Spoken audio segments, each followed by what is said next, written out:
Tim, thank you for joining us. Thank you, Matt. What brings you to the World Future Energy Summit 2017? I'm a regular visitor. I'm fortunate in that Abu Dhabi's my hometown, so it's an easy commute for me, but it's a very important conference in our calendar year, particularly from a networking perspective. It's always very well attended. You've been working in the UAE for 15 years. So how have you seen the market develop?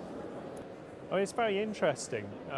We were talking earlier that you've seen a move, more than a decade ago now towards using the IPP approach to procure capacity, and that's been very successful, and certainly in the GCC tends to be the norm now, but that's almost exclusively been gas-fired technology, and it's only really in the last 2 years we've seen an interest in alternative technologies, and obviously renewable energy, particular solar PV is one of those, but we're also seeing in the UAE nuclear, coal, CSP, almost every technology you can mention at the moment. I guess the one thing we've not seen yet is a serious look at storage. How have those deals evolved over those 15 years? Are they still being structured the same way? They are, and that's the interesting thing. If you compare from a renewable energy perspective anyway, developed markets like you see in Europe, US, there's been a much stronger focus on a regulatory approach to delivering that capacity. So having a strong framework that enables the private sector to self-source sites, identify projects and deliver to the grid. Here in the Middle East, in part because of the nature of the electricity markets, are still on the whole fully state-controlled with a single buyer, we're still seeing the contractual approach. So the documents you will see for the Abu Dhabi project that is going to close shortly, the PV project, are almost identical to the project documents that you saw for the previous gas-fired power plant. So I think in a way, certainly here in the GCC, they're missing a trick. There is this other option that certainly takes a lot of pressure off the procuring authorities in terms of delivering capacity. Bringing one of these projects to a close is probably 18 months' work. If you follow a regulatory approach, government doesn't need to be bothered about that. So what are the complexities to these deals? Well, for me, my background is more on the conventional side, where there's a much stronger technology component. They are complicated deals. A solar PV project isn't. It's not from a technology perspective, and from a contractual perspective, you can take a simpler approach. You don't need a capacity charge, for example. So from a legal perspective, it's the same again, but simpler. Again, what I think is missing at the moment in these markets, if they're really serious about a major push to renewables, is looking again at the regulatory framework. I mentioned earlier that I spoke at the summit here a couple of years ago on giving a broad overview of renewable energy markets in the MENA region. And at that point in time, you could definitely come to a conclusion that the markets which were succeeding were those that had a strong regulatory regime in place, specifically aimed at renewables. And that's countries like Morocco, Jordan, and Egypt. Now, 2 years later, you can't make the same assessment mainly because of the projects that have been closed in the UAE. But I think it's still fair to say that is a good indication of the benefits of a regulatory regime, because those countries are ones that also face significant challenges in terms of the overall risk profile, political risk and economic risk.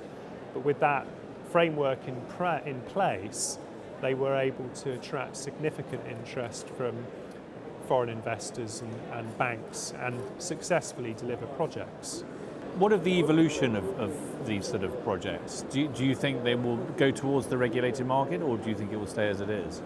It probably depends on country to country. So here in the UAE, the trend so far for renewables has been very large-scale projects. I mean, the largest utility projects in the renewable sector the world has seen, 800 megawatts plus. That hasn't been the trend in more developed markets where you've seen a larger number of smaller scale projects. I think the market that's going to be interesting to look at over the next 12 months is Saudi, which has been, I mean, thanks to Saudi, that's why we're here really. I mean, they attracted so much attention 5 years ago with their announcement of a 54 gigawatt program. Unfortunately, that didn't progress, but it did the job of bringing every developer around the world to the Middle East. Saudi now seems set to kickstart that program again, initially with something like 700 megawatts. And I think in Saudi there will be a strong focus on local content. And it's going to be interesting to see how they achieve that.